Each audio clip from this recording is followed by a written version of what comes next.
hermanos, ¿cómo están? Qué gusto saludarles desde su restaurante La Funícula, un lugar delicioso aquí en Guadalajara, en López Cotilla, casi Luis Pérez Verdía o Tepic, como decían los antiguos. Vénganse para que los atiendan de lujo. Y no hay mejor lugar para platicar de fútbol. Y el día de hoy me rayé. El día de hoy tenemos un invitado de lujo. Se van a encontrar muchas historias que te aseguro que no sabes. Primer jugador y presidente de las Chivas, y primero y único. Primer jugador que llegó a ser presidente de selecciones nacionales. Campeón con Chivas en el 69. Y después de esto van a aprender mucha historia de lo que pasó en el Guadalajara con Aurelio Martínez Flores. ¿Cómo estás, mi querido Aurelio? ¿Qué tal? ¿Cómo estás, Juan Carlos? ¿Qué de nuevo? Pues con el gusto de saludarte, Aurelio. Un placer estar aquí contigo y con todas las gentes que te escuchan, que creo que deben ser bastantes. Bastantitas, ¿verdad? Sí, gracias a Dios, nos va muy bien. Pero nos va bien gracias a ustedes, Aurelio, la gente que formó la gran historia del Guadalajara, que eso es lo que para mí vale oro molido. Pues fuimos parte, ¿no? Fuimos parte después del campeonísimo que nos tocó, que yo a todos les llamo campeonísimos, ganando un campeonato, 2 o 3 o 7, ¿no? Correcto. Para mí todos somos parte de la institución y eso es lo importante. Sí, y además yo creo, Aurelio, que la historia hay que irla entendiendo como pasó, porque evidentemente la época del campeonísimo, que es imposible hacerla menos, fue en una época donde no había tantos extranjeros, donde el fútbol, aunque ya era profesional, era un poco menos de lo que hoy estamos entendiendo. Entonces, para mí me gusta que los chavos entiendan esto y el mérito que tiene que 11 mexicanos sean campeones, Aurelio, eso vale oro molido, es una señal de vida para los mexicanos. Así es, y bueno, tú te has dado cuenta que no hay equipos que se arriesguen a hacer lo mismo que hizo el Guadalajara desde sus inicios. Correcto. ¿Por qué? Bueno, pues sus razones las tendrán y no han tenido tanta confianza en el mexicano como lo tuvo el Guadalajara. Como tuvo Chivas, ¿no?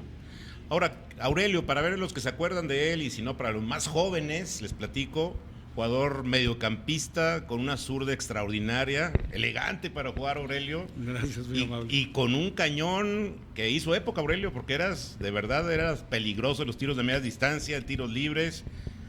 Un tipo que metió muchos goles siendo mediocampista. Sí, yo inicié de extremo izquierdo en el Guadalajara precisamente por la zurda, pero siempre había jugado de medio y bueno, afortunadamente me tocó después regresar a la media y empecé a jugar de medio de contención, porque en esa época también estaba el Willy de 10, estaba Onofre de 8, estaba Pedro Herrada, estaba La Tachuela, estaba Guerra, o sea, había una infinidad de jugadores que con mucha calidad, que ya habían pertenecido al campeonísimo también. Estaba Javier Valdivia, estaba Chaires, estaba Villalobos, estaba el Jamaicón Villegas, Sabás Ponce, etcétera, ¿no? Ese fue el que me enseñó a jugar a mí.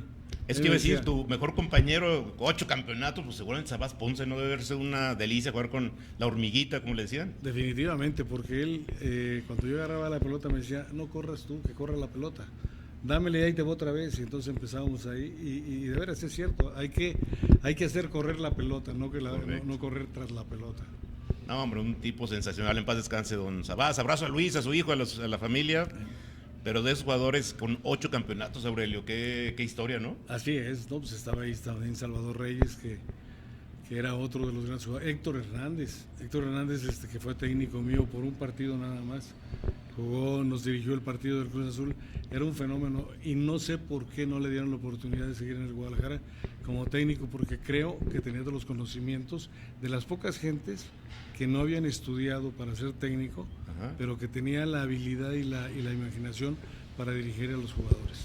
Pues hay muchos que dicen, Aurelio, que él es el mejor jugador de la historia. Es difícil poner contextos, pero se habla que no hay nadie como Héctor Hernández el Chale en la historia, ¿no? Es difícil las comparaciones, ¿no? A mí me han puesto muchas comparaciones, pero son diferentes épocas, ¿no? Entonces, cada época yo creo que tiene su parte y son técnicas y formas de ver el fútbol o de preparación física de los equipos, que ahí te cambian muchas cosas. No sabemos si en esta época Héctor hubiera sido igual o mejor. Ahí es donde queda la incógnita, claro, porque no son de la época, ¿no? En el fútbol más físico como se juega hoy, ¿no? Así es.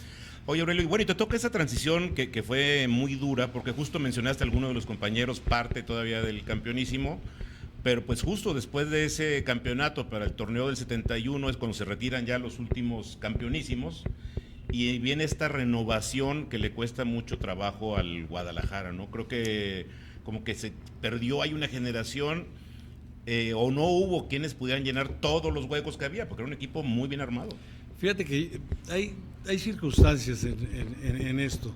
Yo creo que el ingeniero Javier de la Torre no supo, siendo un gran técnico y una persona extraordinaria, no supo meternos. Hablo de meternos porque éramos los jóvenes. Yo llegué a los 17 años, debuté a los 18, pero jugaba y decía, por ejemplo, Francisco Cara decía que un gran jugador, me metían porque estaba lastimado, y si yo jugaba bien y él estaba ya aliviado, decía no, prefiero al veterano. Entonces yo creo que ahí faltó un poquito de más lógica o algo del ingeniero para sostener un poco más al joven. El que le estaba dando, nada más. Exactamente. Entonces ahí yo creo que esa transición faltó hacer esa continuidad en el jugador para que pudiera madurar y hacer mejor las cosas. Okay. No lo critico, es una crítica sana en el sentido de que es lo que se veía, ¿no?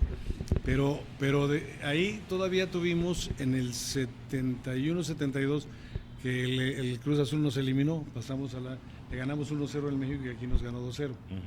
Y ahí nos quedamos eliminados. Después llega el Pititos Torres, etcétera, todos ellos, y nos andábamos yendo a segunda división. Sí, claro. Fue la época que costó mucho trabajo. Y en el 74 yo ahí ya tuve un cambio en el cual tuve que salir y me fui a la UDG.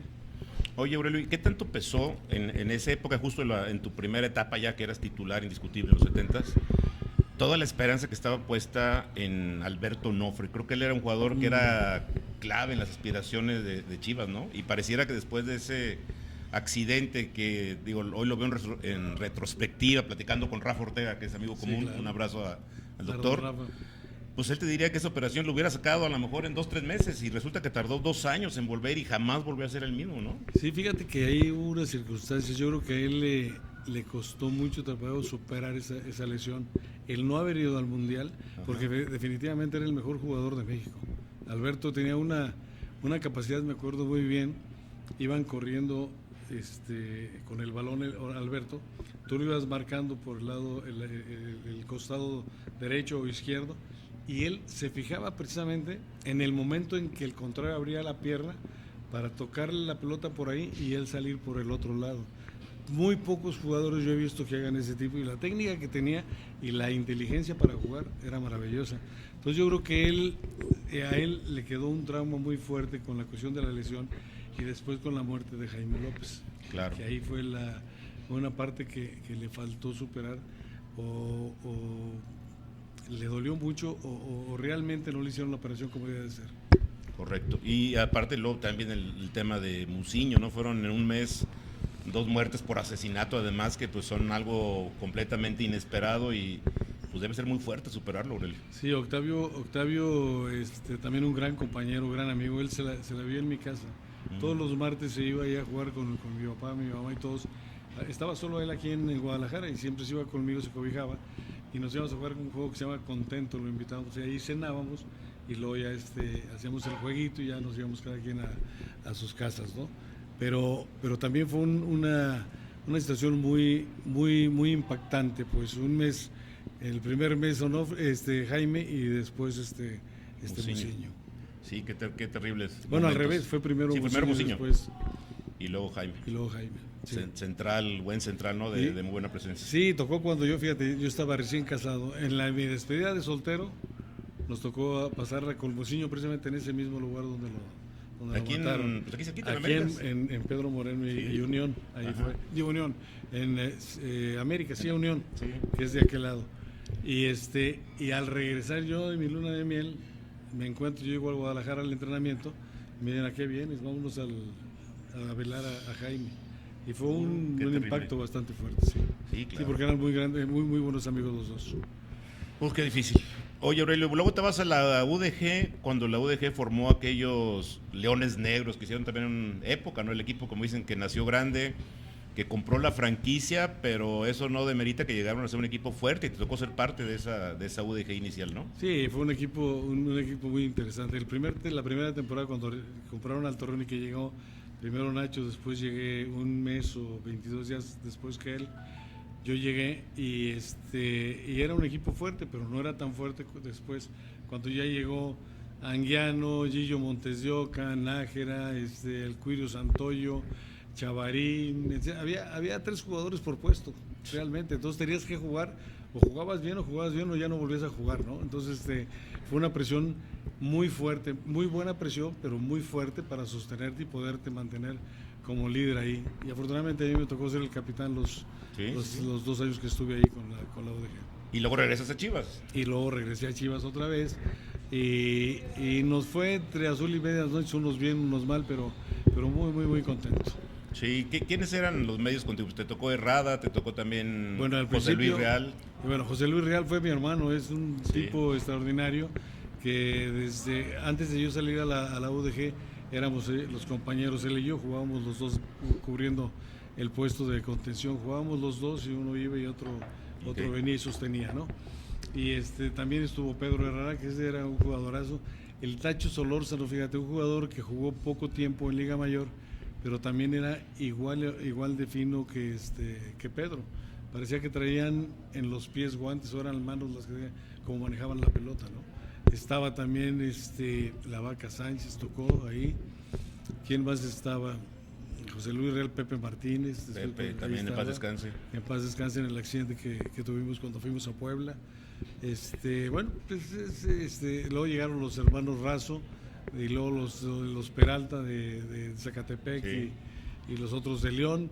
¿Te tocó esos jugadores que venían de la selección de la Esperanza Verde? Víctor Rangel, José Luis Caballero, ¿no? También de la Olímpica, que estuvo Hugo Sánchez, Caballero, Tapia, Regis, todos esos que eran de las nuevas generaciones.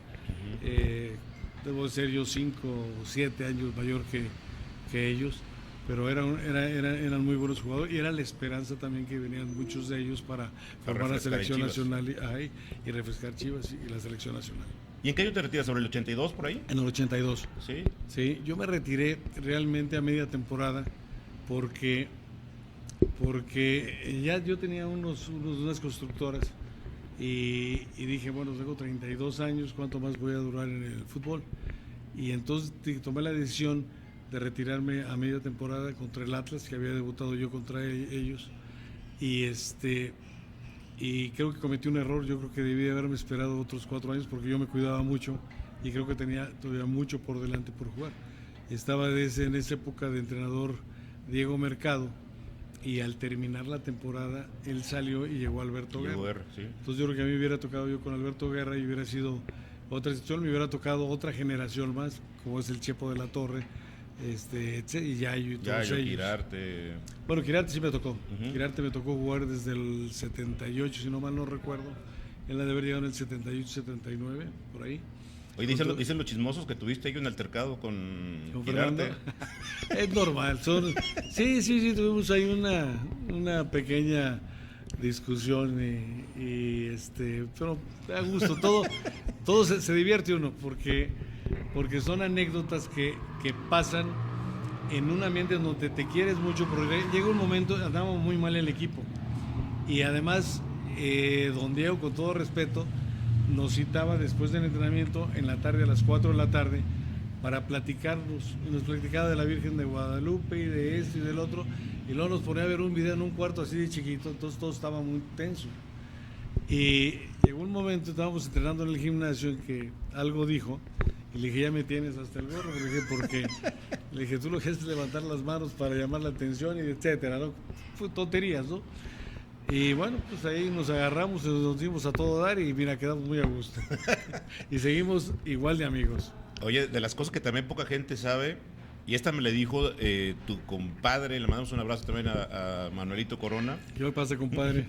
Dice que mi querido zurdo es el único que es zurdo de la cintura para abajo y derecho de la cintura para arriba, que esto es algo que no me la sabía, yo pensé que era zurdo para todo. No, fíjate que escribo, tengo muchas cosas de ambidiestro con las manos, pero a mí me enseñaron a escribir con la derecha en la escuela, no me dejaron escribir con Con la zurda. Con la zurda, entonces pero hago muchas cosas, pues, lanzo la pelota con con la mano derecha, juego golf con el lado derecho, juego raqueta con el lado derecho.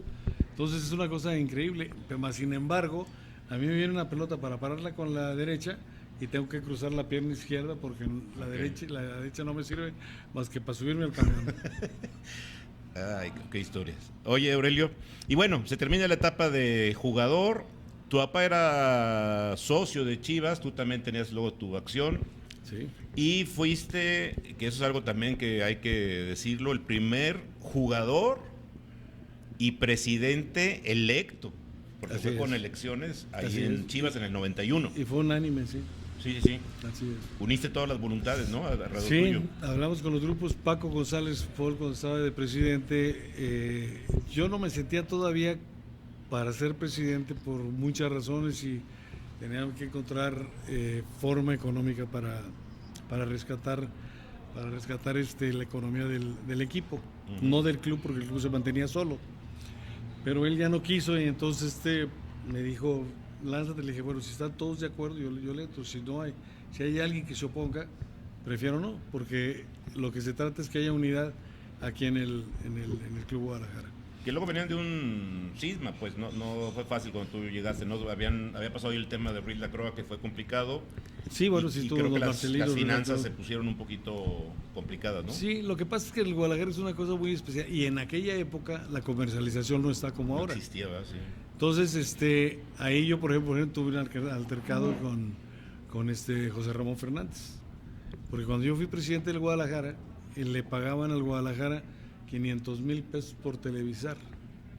Entonces, no alcanzaba para nada, ¿no? Digo, los sueldos también no eran como los de ahora y se mantenían normalmente con los estadios llenos y lo que te daban los 500,000 pesos y algo de la camiseta El esquilmos y eso. que era una cosa muy pequeña.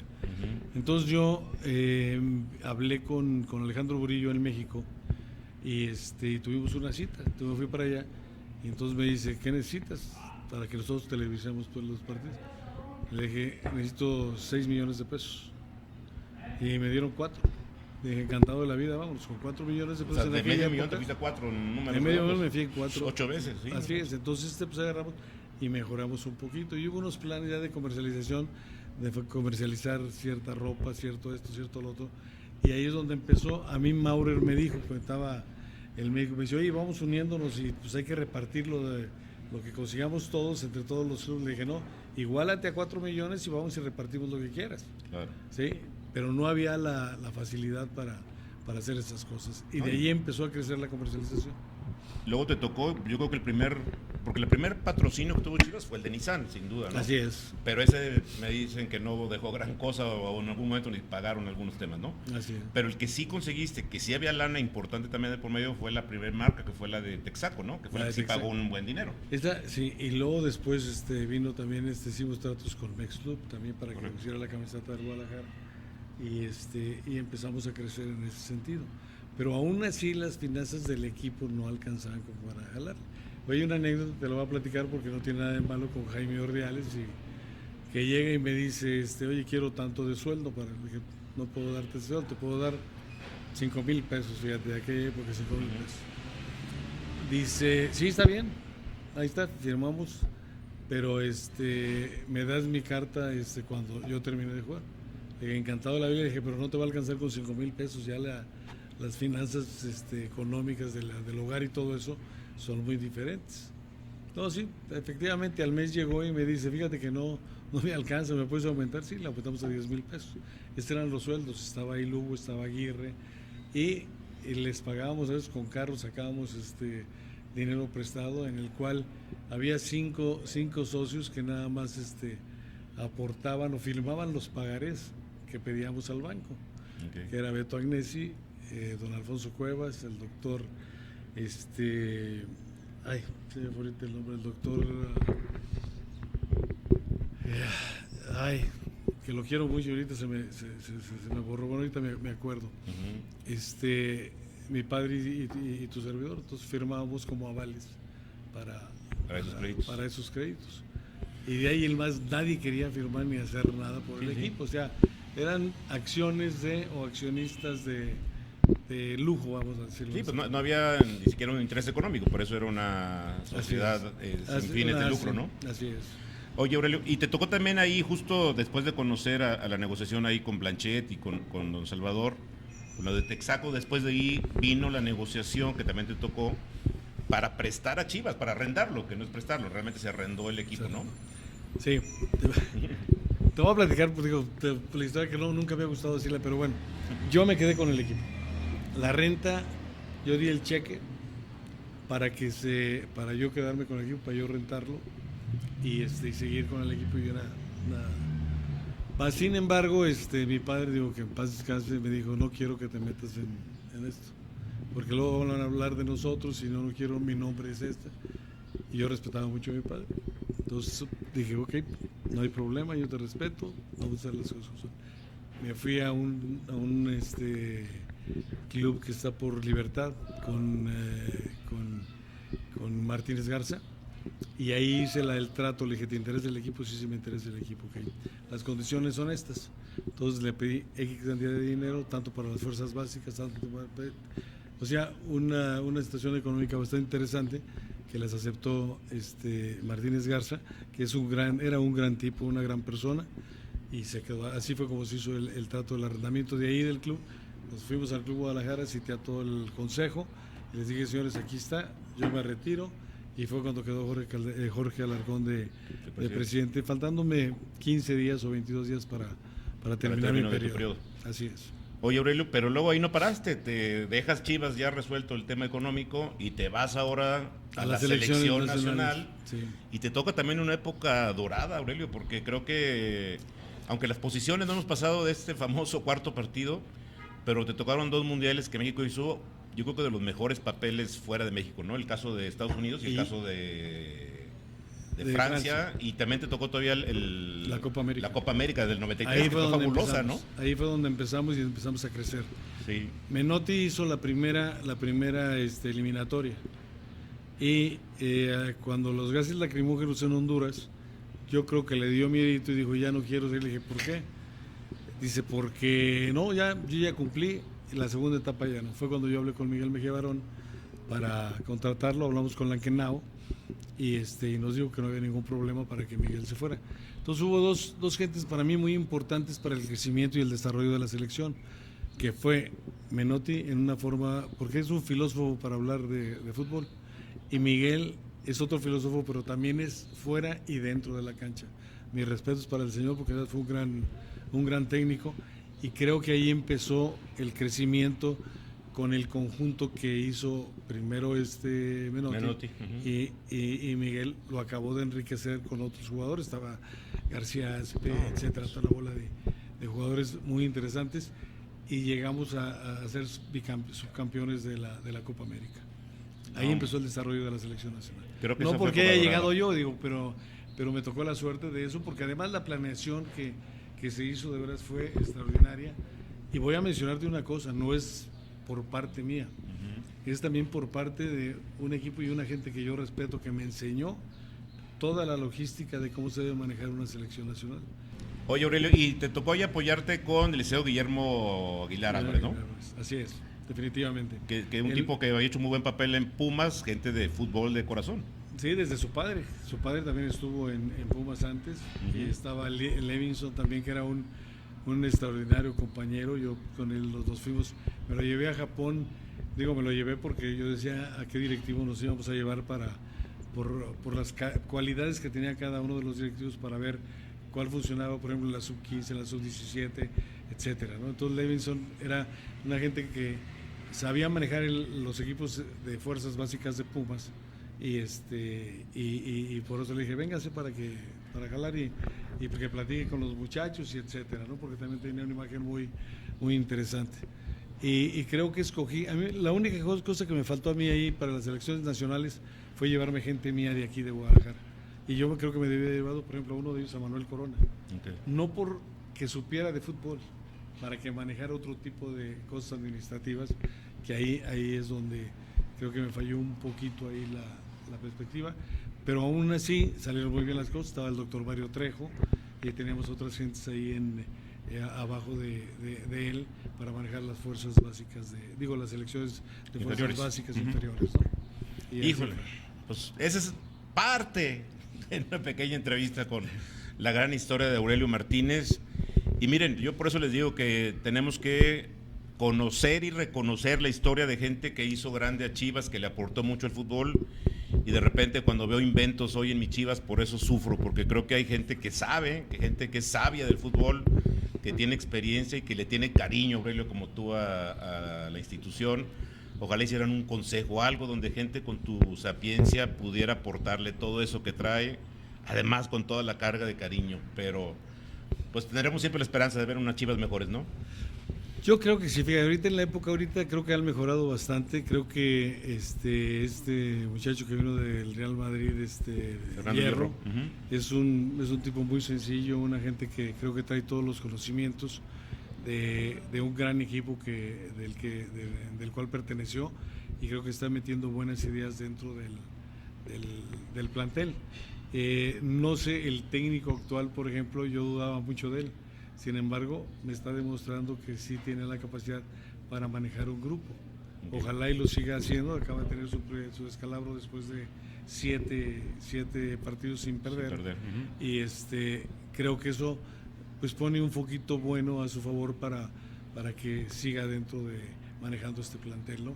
Pero yo tengo confianza de que el Guadalajara tiene que crecer. Yo tengo muchas ideas en el sentido de que ahorita el Guadalajara debería de aprovechar en toda la República para regalar franquicias. Regalar las franquicias en cada uno de los pueblos, estados, municipios, etcétera. ¿Para qué? Para que hagan compromisos de que cada franquicia le entregue un jugador por año. Entonces tú imagínate, un chavo de 10 años, de 15 años, de 17, que le llega anualmente de cada lado, pues vas a tener un universo de jugadores, claro, para escoger, ¿no? Entonces yo creo que ahí el Guadalajara tiene que avivarse y preparar todo eso para el futuro. Porque ahorita todos los extranjeros que están jugando, todos los equipos juegan con 8, con 9 o con 7. Por Dios van a acabar con la selección nacional, ¿verdad? Sí, claro, ni Chivas genera ni los demás equipos, esa es una realidad.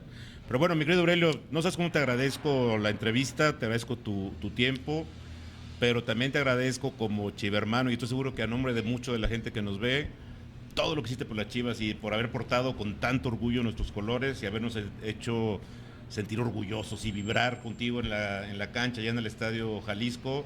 Gracias de verdad, Aurelio, por todo lo que nos diste. Al contrario, te agradezco a ti la oportunidad que me das de estar aquí contigo y con todo tu auditorio, que como te dije al principio debe ser muy grande, y ojalá que el Guadalajara siga siendo el mismo de hace muchos años. Ojalá, ese es el sueño de todos.